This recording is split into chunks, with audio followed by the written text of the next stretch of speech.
Welcome fellow AP seminar folks.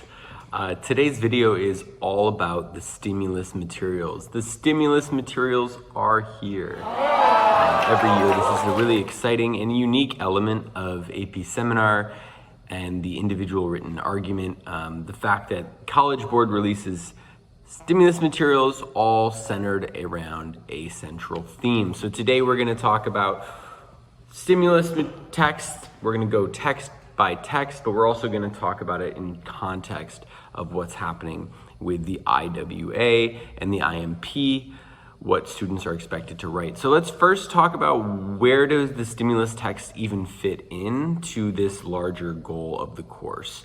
And to do that, we have to talk about the individual written argument, the IWA. Now, the IWA is essentially one of these different AP course. And to do that, we have to talk about the individual written argument, the IWA. Now, the IWA is essentially one of these different AP components. We've already at this point done the IRR and the TMP. That is the group component. Now, the IWA, love it or hate it, it's completely independent. Students will pick their own topics, make their own presentations based on their own paper. But the thing that does unite them is that all of these papers are inspired by a shared theme that is within the stimulus texts. Now, after this, you'll see, of course, there's the end of course exam. And in some ways, the thinking and the skills involved in the IWA and the IMP mirrors Part B of the end of course exam, but that's for another video. Let's dive into the IWA and 2024 and 25 stimulus text materials. Now, even if you're watching this in a later year, the skills here are relevant even though the text will have changed. All right, so let's take a look at the IWA. Again, College Board is going to grade the paper. You as the teacher will grade the IMP, and this is 35% of their overall AP grade. Let's just look at a visual representation of how this process works, because it's multi-step, and if it's your first time teaching or if you're a student in this class, it can be a little confusing. The first thing that happens is the College Board provides 7 sources. This is the stimulus text. Now, some years these are videos, poems, pictures, short essays. This year we have a mixture of some academic sort of articles, some op-eds, as well as some photographs and some data. And so there are 7 of these. Now, your teacher is not allowed, the teacher's not allowed to say what the theme is. And so one of the skills here is for the students to look for connections to try to find a theme that unifies or connects all of these sources. So once you've found, okay, here's the central theme that I think all 7 touch on or have, or themes, then you'll sort of develop a research question that is not about one of these 7 sources. No, you're not making your paper about one of the sources. No, instead it's inspired by the theme. And it's inspired by the theme to the extent that you're actually able to use 2 of these sources within your 2,000-word essay, the IWA.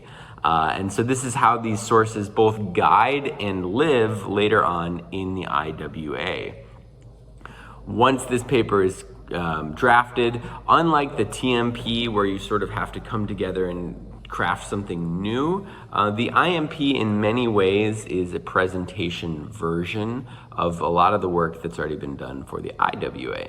So that's a visual representation of how this process works and why it's so important if students are going to do the IWA, that they have to really start by getting grounded in the sources. Now, it's up to you how much time you want to take to explore each of these sources, but when I teach this, I generally do spend a day each on each source. And I think it's an interesting way to break up the flow of the course, because a lot of times after the IRR, students have gotten used to a really writing heavy library style course, and then going through the stimulus text can provide some of that more all centered around the same content, teacher in the front, doing activities and different things to engage student interest as you work through these stimulus texts. All right, Ta-da! There it is, the 2025 stimulus pack. There is 7 sources in total. You can see I've included a picture of each source as well as some of the pictures of the authors. We have fantastic sources ranging from the discussions of notions of false nostalgia all the way to a really beautiful long short story called My Mother's House.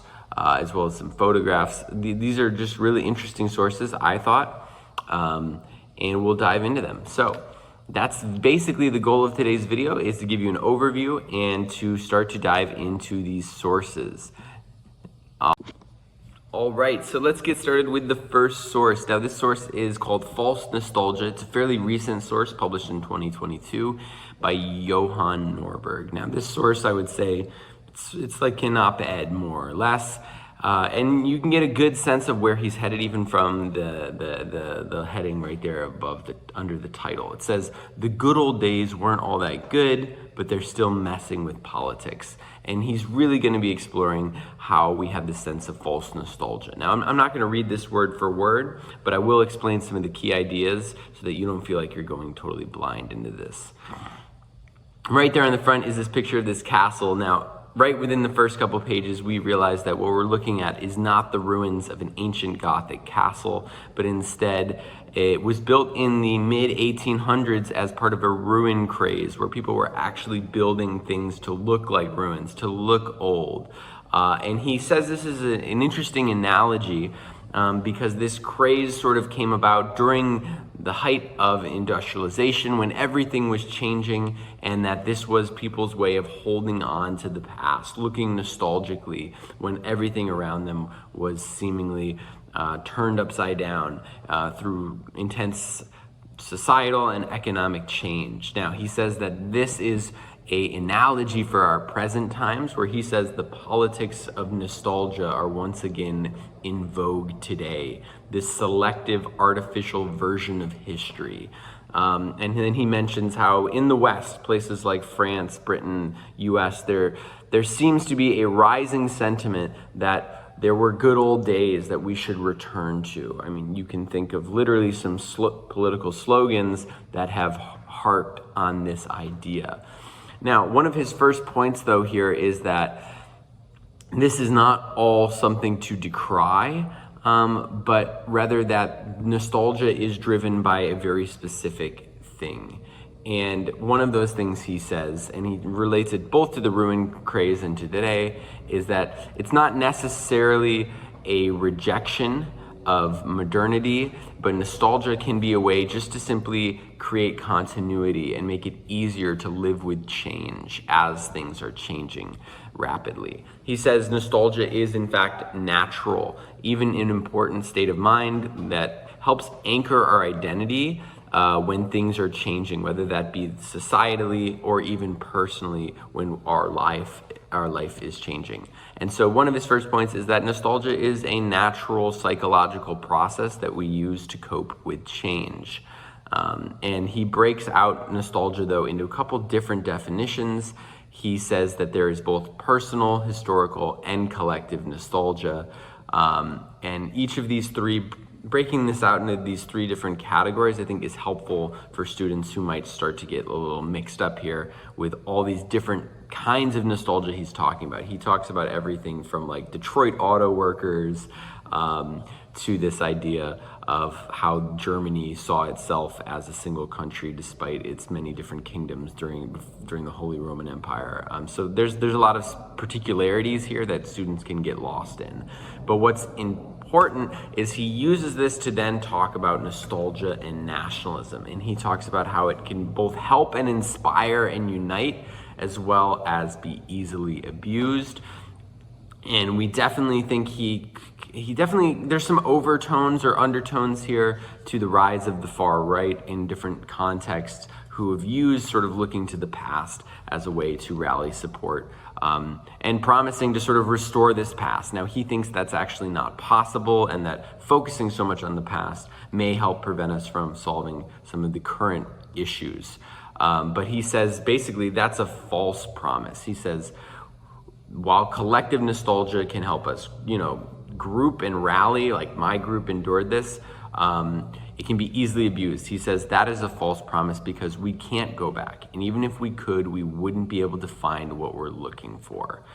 So he is cautioning against this sort of false nostalgia when applied in political contexts. He does kind of talk about some interesting things, how when things are changing really rapidly, people long for the past. And when I teach this, I like to make some connections with the students, like the trad wife on TikTok and Instagram is sort of this reaction to changing gender norms. Vintage and thrifting is this reaction to fast fashion. And I actually asked my students to think about some different examples of how nostalgia might be a reaction to rapid change. And it's interesting. I think that they can even find some of this dynamic he's talking about in their own lives and their own culture and on the internet. Now, I asked them, what are some changing factors that might be driving a movement like MAGA, some of these other movements that look to the past, and things like AI came up, things like the loss of manufacturing, things like the changing demographics of the US. All of these are potential ways to make connections to the real world to make this article really stick. Love using memes in the classroom as well. Just this idea, he gets into this later, and I'm going to get back to the article in a second, but that a lot of older folks will say the world was so much better in the past, back in my days. And the author is really going to spend the second half talking about, was it really that good, or do we have sort of this selective memory? And so we can certainly think of things like back in the old days, these 50 years ago, you had much more widespread segregation, wars, threats of nuclear war, the Cold War. And so this notion that things were better in the past is not necessarily true. And our memories can be faulty. And so he helps really explain this. He says, one reason we might be susceptible to being overly optimistic about the past is that he says, we survived those problems. So in retrospect, they seem smaller. He says, we know that the radio didn't destroy youth, but we're not sure if the smartphone will. And so this is a key point he's making here. He's cautioning us about being overly optimistic about the past. So I'd say, just to wrap up here, there are four main things that the author wants you to walk away thinking. And number one, nostalgia is a psychological response that helps people cope with change. He says it's very natural.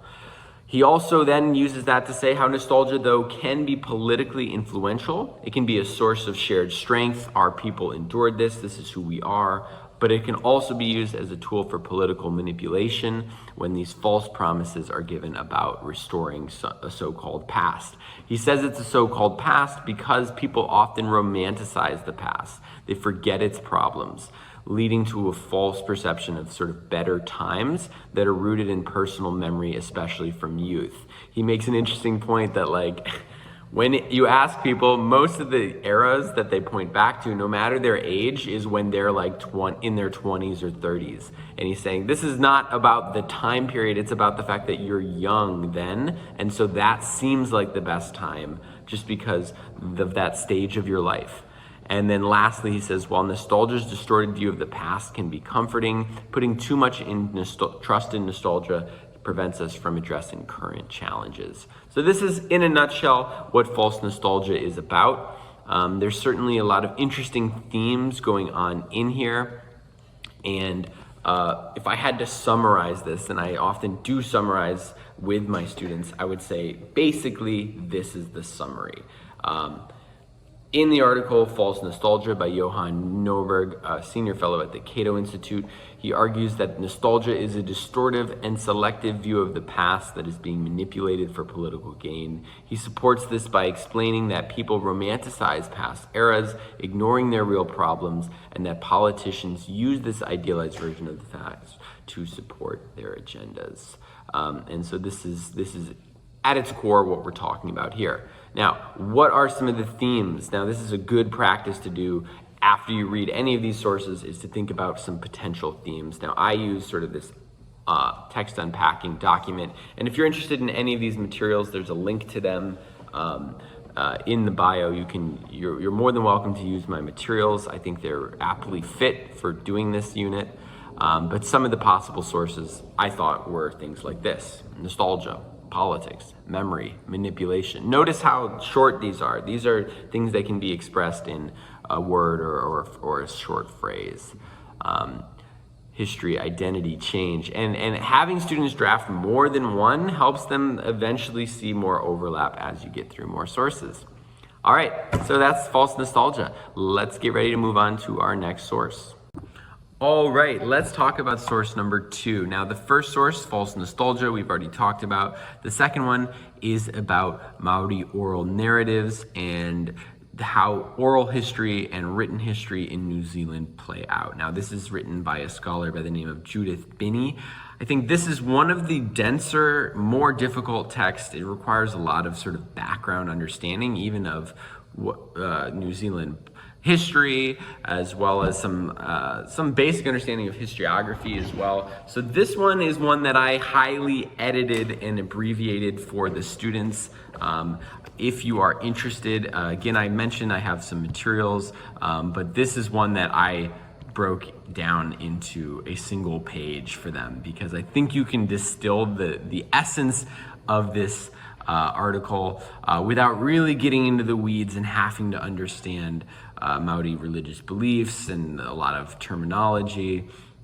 But if you were teaching in New Zealand, I would think you would definitely want to spend, a couple days here. I think you could probably unpack this.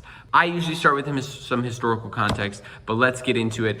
Kids need to understand, or you need to understand, what is the difference between oral history and written history, some of the pros and cons. Yes, there are pros and cons. The tension between these two is precisely what Binney is dealing with in this source. So in this source, again, I provide a edited version. There's really two main discussion questions that I think are important here. The first question is sort of a trick question, but which of the histories, the Maori who tell their history orally or the colonists who write it down, which is more objective? And Binney makes an interesting argument here. Here are some two passages that I think are really crucial. She says, "It is only relatively recently that the Western-trained historians have come to realize that they've been perpetuating colonist attitudes in their so-called objective histories. At the same time, these histories have served to a considerable extent to erase Maori memories and perceptions." So she's saying there's this problem. Maori history is sort of being erased as we favor Western written history. But she says the telling of history, whether it is written or oral, is not and has never been neutral. It always is a reflection of the priorities of the narrators. And so this idea that, yes, with a book, you might not be able to see the person, whereas with oral history, the idea of bias and perspective is obvious as a person is in front of you. European history has that element as well. It's just buried and hidden behind the written word. So she really argues that neither are fully objective, but both are subjective. And then we get into this second question is, so how do you resolve the contradictions between oral and written histories? Do you favor one over the other? Who has the true history of New Zealand? Is it the Maori or is it the Europeans? And she says some interesting things here. She says, essentially, the contradictions in what constitutes history, written or oral, cannot be resolved. We cannot translate other histories into our own. We can merely juxtapose them. These structures and events have been bonded culturally and in terms of this historiography here. So she basically says we don't have to resolve the contradictions, but instead both must be studied. We must put these in juxtaposition, and they must both be invited to the table. And as they've been bonded through the colonization process, so have their histories, and we must accept all of the contradictions, and we cannot truly find this sort of silver bullet objective history, but instead it's more of a lesson in the way we create history and even record history. And so this is, I think her intended audience is probably academics, but it's certainly interesting for anyone who wants to think about how we record history, and also just the tension that exists within any state that has undergone colonization. So these two central questions, I think, really get at the crux of what this article is about. And if I was to summarize it, as I often do with the students using this handy dandy unpacking tool, I would say maybe something like this. In the article, Maori Oral Narratives and Pakeha, I think I mispronounced that, written text, New Zealand historian Judith Binney argues that the tension between Maori oral history and the Europeans' written history doesn't need to be resolved, but instead offers a lesson. She argues that this lesson is that the telling of history, whether it is written or oral, can never nor has been truly neutral. So there we go. That is essentially what we're looking at here. Some of the possible themes here are cultural identity, subjectivity, memory, power, tradition, colonization, historiography, bias. You'll notice there's some overlap with the last one, and it's fun sometimes just to see the students try to guess at the theme after each time. But certainly we're starting to see some shared themes emerge. If you remember or have any memory of the last one. All right, that's the second source. All right, so we've covered two sources now, false nostalgia and our source about oral and written history. Now the next source is a nice reprieve for students who are tired of reading long texts. It is some photographs from Seth Lawless. So this is an interesting photo set, and I'll talk a little bit about what's in these, as well as how I chose to roll this out to my students when I taught this. So let's talk a little bit. I think one thing I thought was important was giving some context. So I talked a little bit about the artist, Seth Lawless. There's a picture of him, some of his work. He's from the Midwest, Cleveland, Ohio. Shout out Cleveland. That's where I was from. And he is a photographer of what we call urban decay. Now, any of my Midwest Rust Belt people, you know what I'm talking about. Certainly in North America, we see a lot of urban decay that resulted from the loss of manufacturing. And so I often introduce this term to students who may not be familiar with urban decay, although I think because of TikTok and YouTube, they watch a lot of urban exploration videos where people explore these places. Not safe, do not recommend, but interesting videos. So they might have some familiarity with this. I used Detroit as an example to introduce it. I showed some images of Detroit. If you haven't been to Detroit, it's changed a lot, but certainly when I lived in Michigan about 10 or so years ago, there were whole city blocks that looked like this. Sometimes they wouldn't even turn on the lights just because not enough people live there. A lot of abandoned houses, a lot of abandoned property. I showed them some images like this Google Street image, just how rapidly people left Detroit. And so if you look at the population, Detroit is a great example of sort of why the Rust Belt became called the Rust Belt and urban decay in general. You see with manufacturing and the Great Migration around the 1950s and 60s, Detroit explodes in population and then very rapidly declines as these jobs in the auto manufacturing industry disappear, are shipped overseas, and other variety of reasons. And that, yes, the story of Detroit is the story of manufacturing in many ways. And this helps set up the lesson. Now, I put on the screen here what I did. What I had them do is look at each of the 5 photos that College Board selected from Seth Lawless, and then I had them make a piece of creative fiction. If you're interested in learning more about how I did this, feel free to take a look at the stimulus unit that is linked in the bio below. But photos like this of this abandoned mall, photos like this of this abandoned school, photos like this of this abandoned house, an abandoned, my students all said carousel. I said, it looks more like a swing ride to me, but amusement park, and then this theater. Within all of these images, we are getting sort of this eerie sense of urban decay. We are definitely getting some themes here about remembering the past, about what once was, about what we consider important, what we let decay in society. There's really a chance for some interesting themes here, and some of our more artistic students students to really run with this. And so for this one, I give them some time to really get creative and create creative works of fiction. I got things from comics to poems to short stories. And then some of the themes that emerge here, I think, are things like memory, things like photography, things like urban decay, change, industrialization, history, memorializing, lots of different themes here. So this one, it's nice to have some photos mixed in. That's essentially what I walked through with the students. Again, this was by Seth Lawless. All right, let's get on to the next text. All right, let's get into our next source. So we've covered 3 so far. This next source I think was my students' favorite.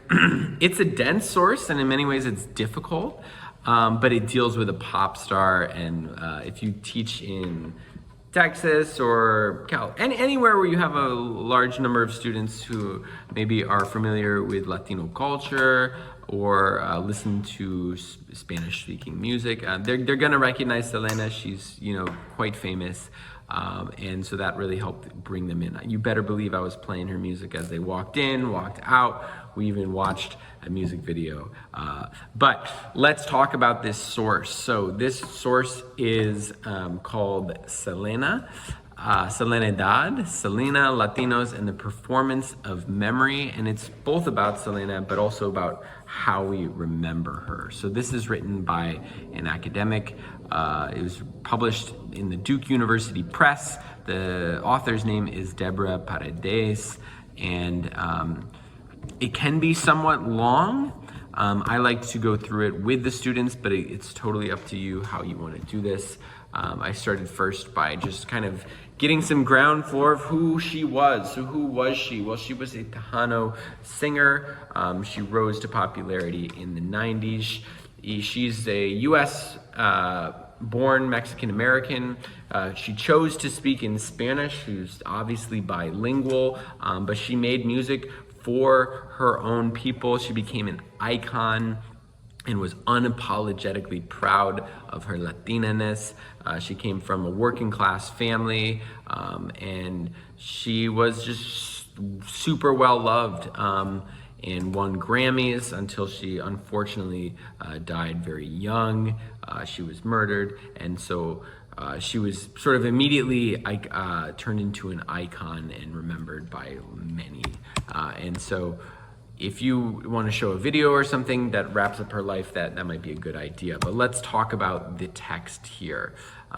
So there's some key questions here. One of the things that how the text begins is we are invited into the museum that exists today that remembers her, and the author sort of walks us through driving through her hometown to this museum, and then centers on this iconic purple outfit.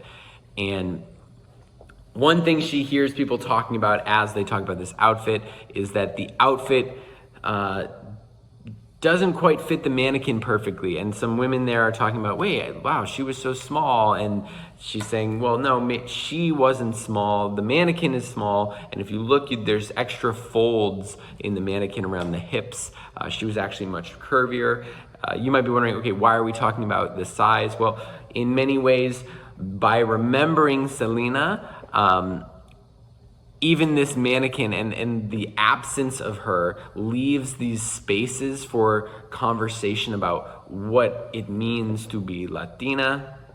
And basically the author is using this metaphor of the mannequin and this dress to talk about how in the loss and remembering of Selena, there is a conversation, and it's a metaphor for the creative process of memory itself. She says, the gaping material, the space between how Selena's body actually fit this and the mannequin, she says, it is a visual reminder of the critical space created by Selena's absence. The gaping material in many ways acts as a metaphor for the creative process of memory itself, whose imprecise fit invariably provides a capacious space for the production of new subjects and counter memories. she uses this, stay with me, to talk about what she calls Selenidad. She calls Selenidad this sort of space where memory and performance of Latina/Latino identity gather. So centering on Selena, remembering her, the difference of how one person remembers her to another person, or what she represents, and that whole process and discussion around remembering her, she believes and is arguing, she calls this Selenidad. It's a place where really figuring out what being Latino or being Latino, especially in the 1990s, meant.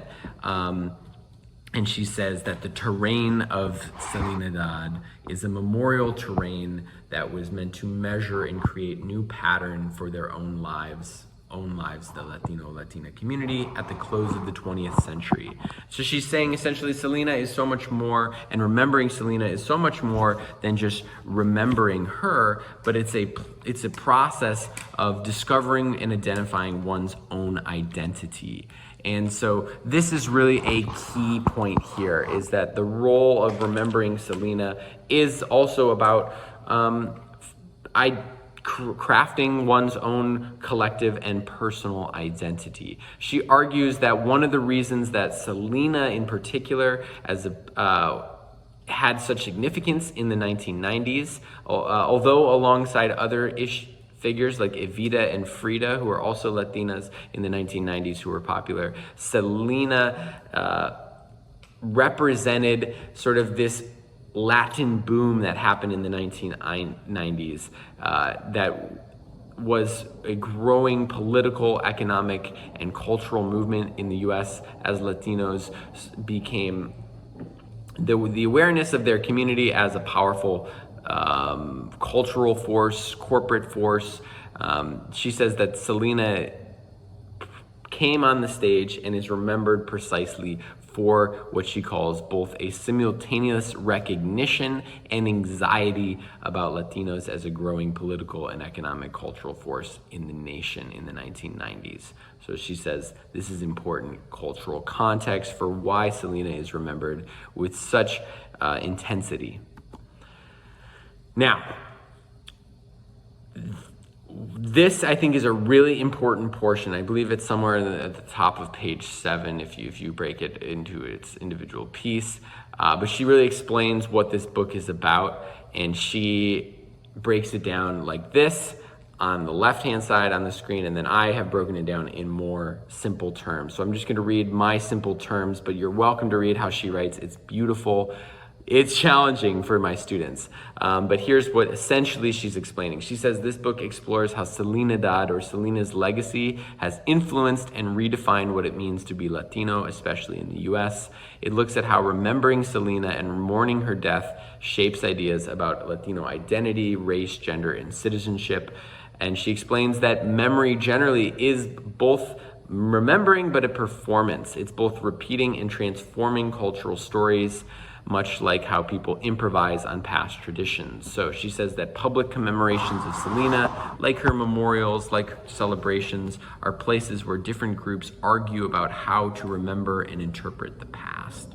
So she argues that her book focuses on how Selena's memory helped create new understandings of identity and culture, and shows the power of memory in shaping both personal and collective stories. The key point here is that memory, when we are remembering, it is not just about remembering the past, but in that remembering, what we choose to remember, the stories we choose to tell about the past, are the way we perform our current identity. And this can be true for any community, not just the Latino community with Selena, but this is a facet of memory itself, according to the author. Really interesting, very academic, nuanced take here, but certainly a lot in here, and you could certainly invite students to make connections to this dynamic of memory in other contexts, other cultural contexts, or in other places they may have seen something like this.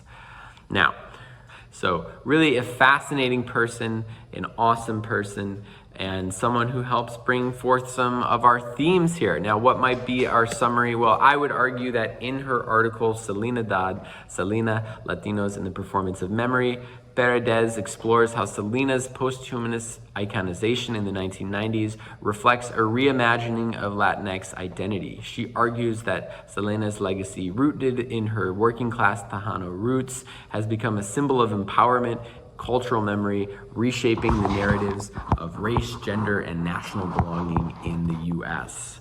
So there's the summary. Great article, pretty dense. A lot of themes here, like memory, history, cultural performance, identity, music, colonization. There are things here that we're starting to see across all of our sources. All right, so that's source number 4. All right, more than halfway done. The next source is a source by none other than Colin Powell. It's called Of Memory and Our Democracy.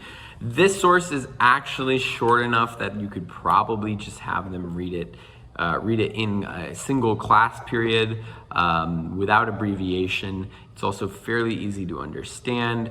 And some of the students might even know who Colin Powell is. None of mine did, but maybe yours will.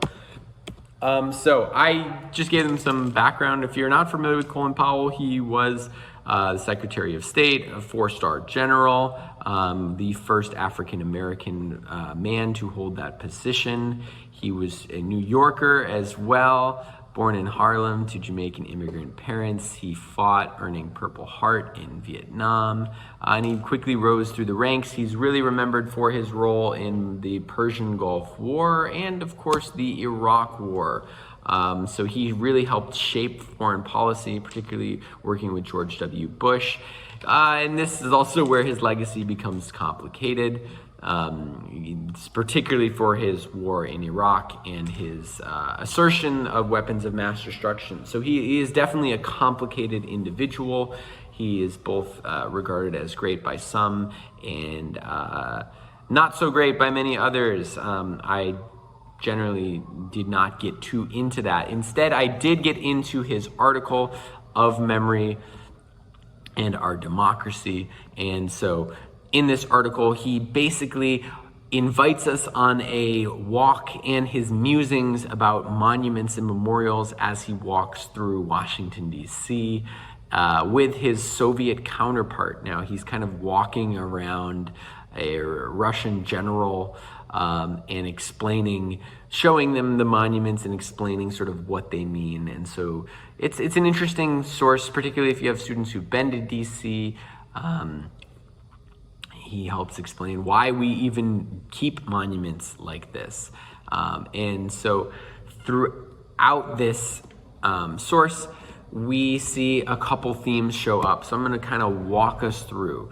Now, one of the first things that we see him talking about as he's explaining to the general is he's basically able to, just by looking at these monuments, talk about what things are important to the United States. And so he talks about everything from sort of Jefferson and Washington, how they laid down the foundations of what America stood for, as well as Lincoln and how sort of the promises were not fulfilled, all the way up to Martin Luther King, who kept keeping this country accountable to its promises of what the founding fathers had said was true for all Americans, and America's just struggled to really make that live. And then also he went to the Vietnam War Memorial, and he really uses all of this to explain to his Soviet counterpart and to anyone who is listening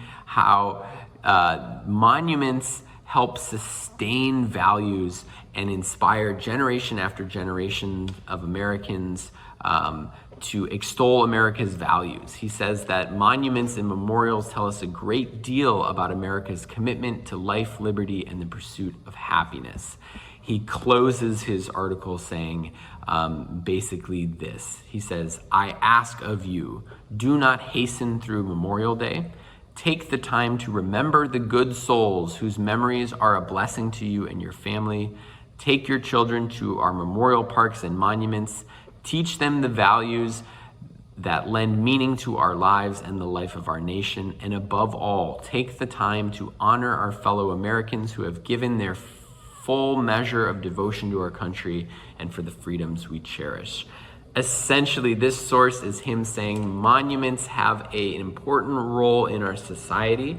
They both help us remember those who have sacrificed for our country, as well as they help solidify and tell the stories of what we think is important and what we value as Americans. And so in a nutshell, this is what Colin Powell is getting at in his source Of Memory in Our Democracy, written in 2004.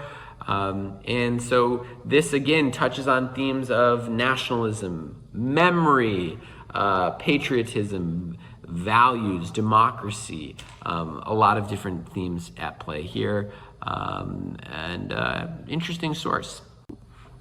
All right, we are almost there. So now we're gonna dive into source number 6, My Mother's House by Rachel Gonza. Now, Rachel Gonza is an award-winning writer. She actually won an award for this essay in 2019.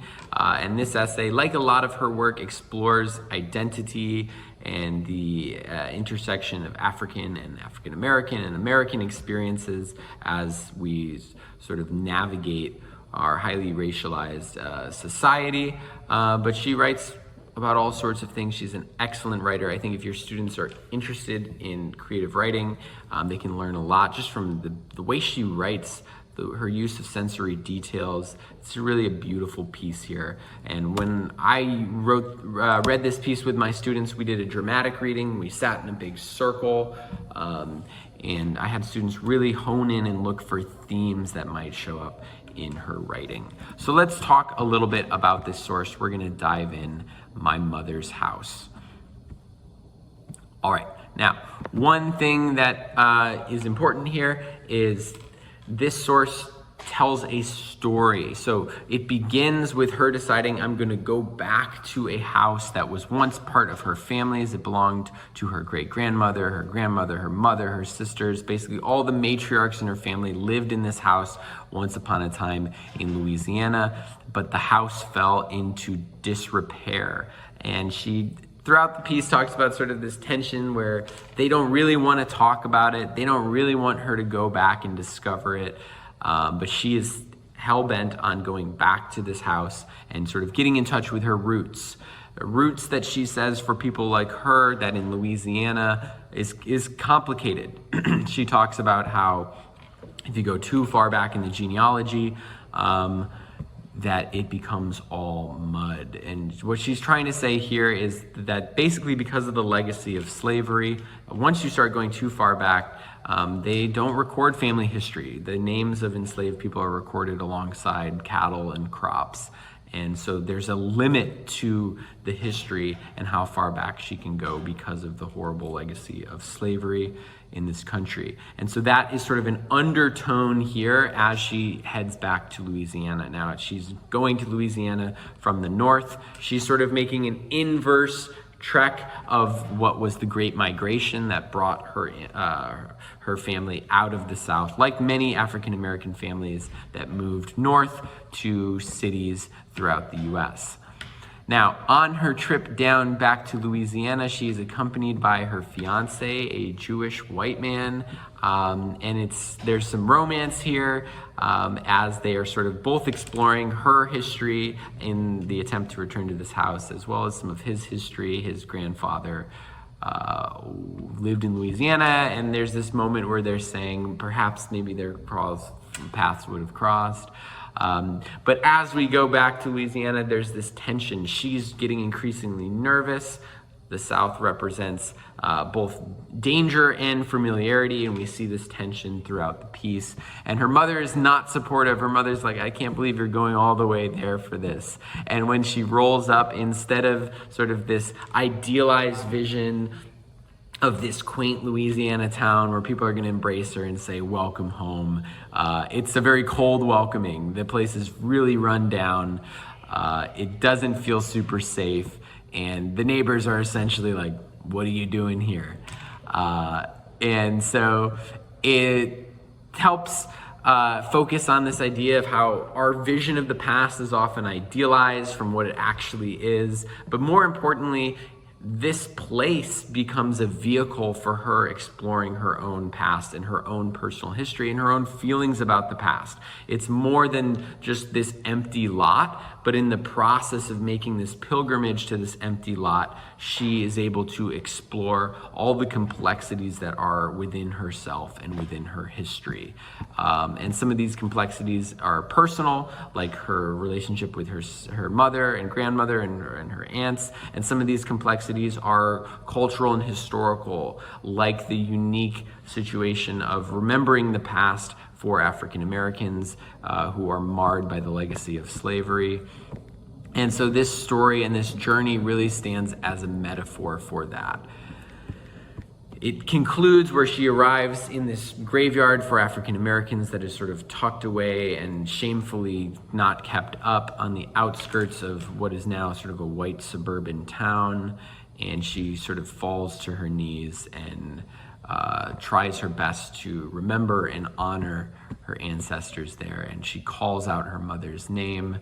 And in her homecoming, she really is helping to preserve this history, even while she is horrified sort of by the way history and the passing of time erases and obscures. And so this is a beautiful piece that again touches on some themes that we've seen before, like memory, history, identity, culture, and not just remembering the past, but the way that remembering the past helps clarify who we are and how we see ourselves. Some similar themes you should be able to see in some other sources. So again, this was my really high level overview. Make sure you read this one, but of My Mother's House by Rachel Gonza. All right, so the final source. Now the final source is from the Alzheimer's Association, and it is essentially disease facts and figures. It's data. It's not gonna take the students very long to get through it. They can basically look through charts and graphs and some bullet points and get the gist of it. It really lays out some sense of how Alzheimer's is prevalent, but also how it affects caregivers. And so this is the final and seventh source. I had students spend half of the day looking at the source and the other half of the day making some connections with other sources. And so one of the key moments here in this source talks about sort of how prevalent it is. So some key facts. 7 million people have Alzheimer's. There are certain places in the country where the prevalence is higher than others. It's also projected to rise. Alzheimer's is going to be increasingly a more common thing, according to scientists. And there are a lot of people who are taking care of loved ones who suffer from this disease. And so they give a lot of statistics about the number of caregivers, the number of unpaid hours of care, and this value in the millions. So they also talk about the stress of giving care for someone with Alzheimer's. And so this is really good for students who may end up going somewhere in this direction and need some statistics that they could use in a paper about Alzheimer's or caregiving. And so not a whole lot of analysis that's needed to unpack this. It's really just objective data presented from 2024. It's very recent data. And so I'm not going to spend a lot of time unpacking that. Now, one thing that I did do when I used this source is I just had them read it, and then from there we transitioned to the second half of the lesson, which was all about the IWA. So now that we've looked at all 7 sources, the big question here is, okay, what is the central theme? We've completed that first row where we've read the 7 sources, and so now students are asked to identify the central theme that connects them all. I had students vote. Again, you can't tell them. I personally think it might have something to do with memory, and I don't think it's going to be very difficult for students to arrive at a similar conclusion, but I heard other things like perspective, culture, other really good guesses. And so from here, one thing that I asked the students to do was to, once they've identified this theme, to think about some of the connections. So Because they're gonna have to use 2 of these sources in their paper, one thing that I had them do as sort of an exit ticket was, okay, if you have these 7 sources, what 2 could you use in a paper idea? And here's where it's very important that they remember, they're not writing a paper about one of these sources, but instead they are picking a topic of their choosing, but a topic that can connect with the themes of the stimulus text. And so this is where having those themes that have been outlined and explored throughout each of the units is really important. So for each source, they should have a list of potential themes, and this will really help them arrive at a shared theme that might influence their topic. So let's briefly talk a little bit about how you might want to pick a topic once you have these shared themes. One way to do this is you should pick a topic, yes, that is related to the themes of the stimulus texts. So it should be able to connect with at least 2, but I would also argue that you should pick a topic that you are familiar with and has a lot of information. And from there, really, you can find a topic that you can go forward with that is going to be able to use these sources. So let me just give you an example. One theme that I saw coming up was memory, and so I thought about, particularly in 2020, there was a lot of protests along the Black Lives Matter movement where they were asking to change Confederate names and monuments or tearing down these monuments. And so one topic that could be explored is the use of Confederate names and monuments, particularly throughout the South. Things like Robert E. Lee High School or big statues dedicated to Confederate generals. And so a problem that could be explored in here is how these places and monuments glorify those who sought to uphold slavery and perpetuate racism. And so what I might argue in this paper is that we need to, yes, remember the past, but these should not be placed as memorials, things that usually highlight the importance or value of the individuals, but instead should be dealt with how we deal with, or how the Germans deal with their Nazi history. They put it in museums, not public spaces, because that is not history they are proud of, that they want to represent them, but rather it's history they must remember so that it doesn't get repeated. And so that could be an argument you could use in a paper. I might use 2 texts like False Nostalgia that discusses sort of the dangers of the good old days and how people might look back to their heritage with sort of a smoothing effect that ignores the realities of it. I also might use source number 5 to talk about how monuments speak and help us define our public values. But this is essentially where you're going to take your students in the direction of once they've finished reading the 7 stimulus texts. I wanted to include this at the end to show you sort of how this lives, and you would certainly want the kids to pick their own topics and find their own connections to text. So this is, in a nutshell, the 2025 stimulus text materials, sort of rounded up and explained. If you have any questions, please let me know. And if you're interested in a unit that you've seen used in this video that takes you step by step through each of these texts and how to roll it out to students, there's a link in the bio. And please feel free to reach out to me. Good luck, you've got this, and until next time,